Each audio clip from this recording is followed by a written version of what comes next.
তৃণমূল নেতৃত্ব ও জনপ্রতিনিধিদের উপস্থিতিতে পাড়ায় সমাধান কর্মসূচি অনুষ্ঠিত হল রতুয়া 2 নম্বর ব্লকের অন্তর্গত মহারাজপুর গ্রাম পঞ্চায়েতের পাইকট্টোলা গ্রামে।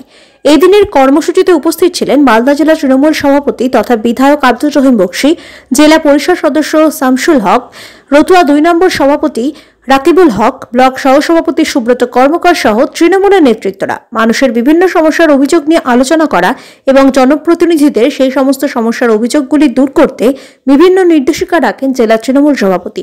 পাশাপাশি সাংগঠনিক দায়িত্বে থাকা নেতৃত্বদের দলের নির্দেশকে মাথায় রেখে কাজ চালানো এবং সাংগঠনিক শক্তি বৃদ্ধি করতে বার্তা রাখেন।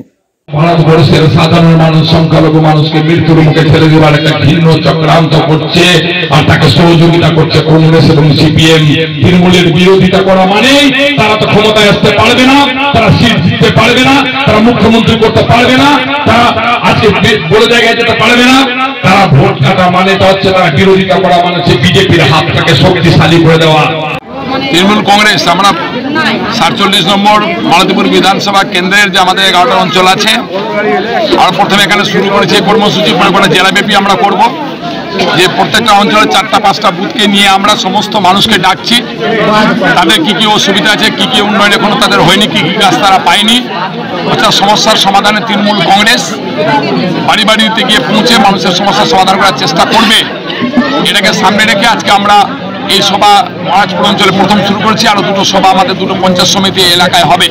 যদিও মমতা ব্যানার্জি প্রায় 90% কাজ করে কমপ্লিট করে দিয়েছেন, তাই আমরা খুঁজে বেড়াচ্ছি যে মানুষের আর কি কি কাজ বাকি আছে। মানুষের সাথে কথা বলছি, মানুষের সাথে আলোচনা করছি, মানুষ আমাদেরকে শোনাচ্ছেন, আমরা নোট ডাউন করছি যে কাজগুলো বাকি আছে দ্রুত গতিতে আমরা করে দেওয়ার চেষ্টা করব।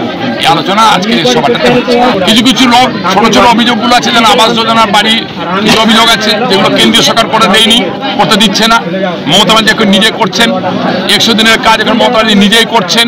এই সমস্যাগুলো এসছে, বার্ধক্য ভাতা যেগুলো পোর্টালে আটকে ছিল কেন্দ্রীয় সরকার টাকা না দেওয়ার কারণে, মমতা ব্যানার্জি ঘোষণা করেছেন দ্রুত গতিতে সেই বার্ধক্য ভাতার টাকাও পৌঁছে দিব। এগুলো কিছু কিছু লোক বলছিলেন, এখানে কিছু রাস্তা রিপেয়ার আছে, ছোট ছোট কাজগুলো কিছু আছে যেগুলো আমরা নিজেরাই পারবো। এখানে গ্রাম আমাদের পঞ্চায়েত সমিতি, জেলা পরিষদ আছে, আমরা এমএলএ আছে, সরকার আছে। যদি এখানকার গ্রাম পঞ্চায়েত কংগ্রেসের, সে কংগ্রেসের গ্রাম পঞ্চায়েত এখানে মানুষের কাজ করছেন না, ব্যক্তিগতভাবে পঞ্চায়েত পরিচালনা করার চেষ্টা করছেন, আর পঞ্চায়েতের সমস্ত সুযোগ সুবিধা গরিব মানুষের লুট করে খাচ্ছেন।